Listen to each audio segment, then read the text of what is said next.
Well, back again to try and waste 5-6 minutes of your time talking nonsense.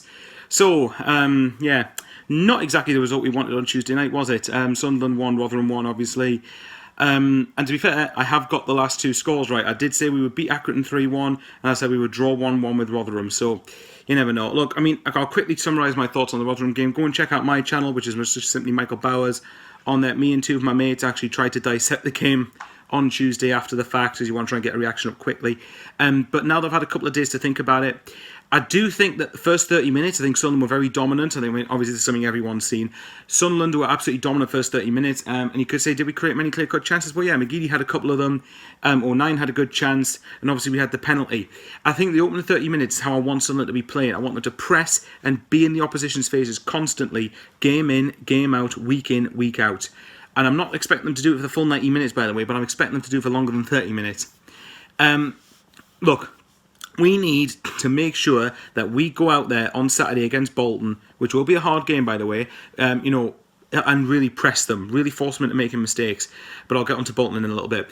As far as Rotherham was concerned, I think that after the penalty miss, I think that was just simply what it was. I do refuse to believe for a second that Ross is deliberately telling players to sit back on a 1-0 lead. I don't think Ross would be doing that sort of thing in the dressing room. If he is, then what can you say? But I just think the penalty miss just completely killed our confidence. It completely impacted us. I don't think it should have happened as I'd say the effect it did, but it would be naive to suggest that it didn't. It did affect us. It did affect the way we were playing. It affected the way that we were pressing the opposition. We stopped pressing Rotherham. We were suddenly a bit scared to go for the second goal. And the second half, when Rotherham scored, it was coming. Let's be honest, Rotherham did definitely deserve something from the game. And I still believe Rotherham will be in the top 6 at the end of the season. So, but I can't excuse the fact that the goal that we conceded was shambolic, really. It wasn't good enough. Conor McLaughlin, and I'm not going to slay Conor McLaughlin again because it wasn't just his fault. The whole defence needs to take a blame here. But Conor McLaughlin left Hasty in acres of space down the left flank. And, to be fair to Hasty, it was a good finish. But that was something that should really ought to have been stopped in the build-up. Defensively, as a unit, we were shambles for the goal.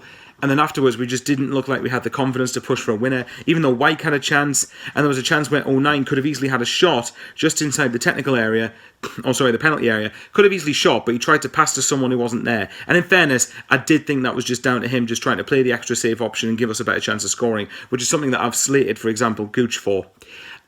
For substitutions, I'll very quickly touch on those. I've said in the past that I think Ross brings his subs on too late. In fairness to him, the one sub I did agree with that most people seem to be bad by is taking McNulty off and bringing Wyke on. That's going to be me in an unpopular opinion. Don't throw pelters at us. But I do think that because McNulty had given absolutely everything into that game, and bearing in mind whether we like to say it or not, McNulty has still just came back from an injury. And I think, I'm not expecting him to play 90 minutes every game at the moment. So I do think taking McNulty off and bringing Wyke on, remember we were 1-0 up at the time, it gave us an outlet to try and aim for and gave us someone to try and hold the ball up and bring people into play there.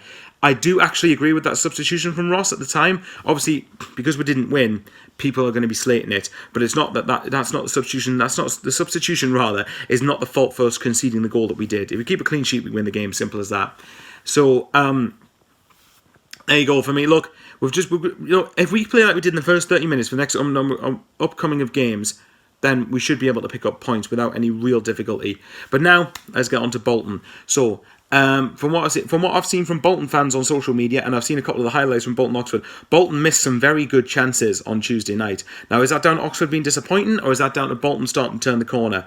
Because Bolton have obviously, this is going to be a much harder game than it would have been 3-4 weeks ago when they were playing a bunch of their kids. And then on a quick note, I am very thankful that Bolton has been saved. I think and I said on the panel show at the weekend, it's very good that Bolton have been rescued. It's very good that they don't have to face the same thing Bury did, and hopefully something happens for Bury sooner rather than later. But this is a game we should still be looking to win.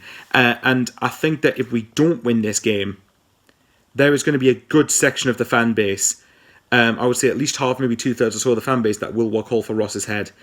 And I've said I'm balanced on Ross at the moment. I'm not fully convinced that he's the right man, but look, I'm open to him proving me wrong. I really, really hope he does. And by the way, I will stick up for Rossi on one point. The comments he made about saying that everything, the negativity stops this club going forward.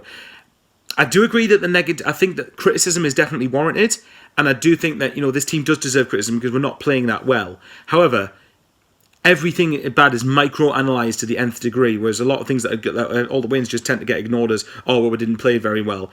So I do think that criticism can spiral into negativity, but Jack Ross can't be surprised by criticism because we need to go up this season. Look, it's still early doors. We're 4 points off the top, we're 3 points off second, and don't get me wrong, I'm not going to pull the game in hand thing again because we did that all of last season. Deal with the game in hand when it comes. Right now, try and catch up to the top.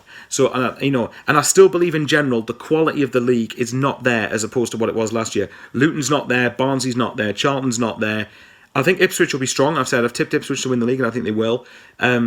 Coventry might sustain it. Coventry are doing really well. I think Wickham's is just a good start, but hey ho, I could be wrong about that. That we're fourth at the moment. So look, the title or even second to them is not. What we need to do psychologically is get into the top two. Once you're in there, try and stay there. Obviously, the challenge is your mentality going from being chasers to being chased, which is a different thing altogether. Look, guys, drop a like in the comments below, subscribe to my channel, and follow me on social media, Twitter at MichaelBowers15. Go for it from there, and subscribe to SAFC Fan TV. How are the lads? Let's hopefully get a win on Saturday.